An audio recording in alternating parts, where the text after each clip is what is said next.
ma räägiksin helist ka natuke sellistel tingimustel, kui näiteks inimesel on ainult selline nutiseadme, kus on päris hea heli juba, aga ikkagi ei saa võib-olla mikrofone kasutada.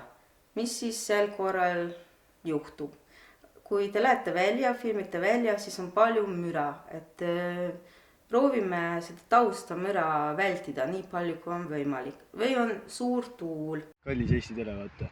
Täna ma olen siin Lõuna-Eesti kõrbeluudete vahel ning olen valmis intervjueerima ühte viimast Eesti põllumeest või siis naist.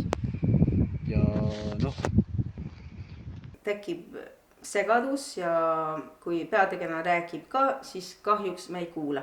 Muidugi postproduktsioonis, järeltöötluses saame seda vähendada, või see on palju töö ja võib-olla ühe päeva filmimise jaoks ei jätku selleks aega, et sellega tegeleda. Et parem vältida need olukordi, kus on heli, müra ja taustamüra. Kindlasti vaatage, et raadiod ei käi tagaplaanis, ei kosta sisse, kindlasti telekad või muud muusikalist instrumenti ei ole taga, kui ei ole otseselt vaja. Kellad, sellised asjad tuleb alati üle kuulata, kui te valite seda keskkonda, kus te filmite. Ja muidugi filmimine võiks alata sellega, et operaatoriga koos käite läbi need kohad, et kus võiks see tegevus saadud filmitud ja siis valite selles mõttes, et kuidas nagu pildiliselt oleks tore ja ilus ja sobib teie loo jaoks, aga kuidas heliliselt ka oleks tore.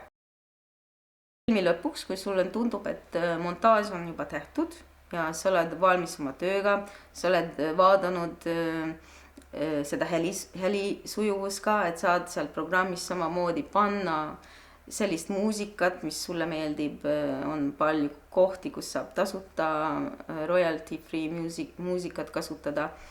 Ja ka selle suhtes ma ütleks, et väga palju muusikat ka ei pea kasutama, et ainult kui on nagu see lugu põhjustab, et kuskil pead nagu seda emotsionaalselt tõsta seda taset, et ei topi täis siis muusikaga oma filmi.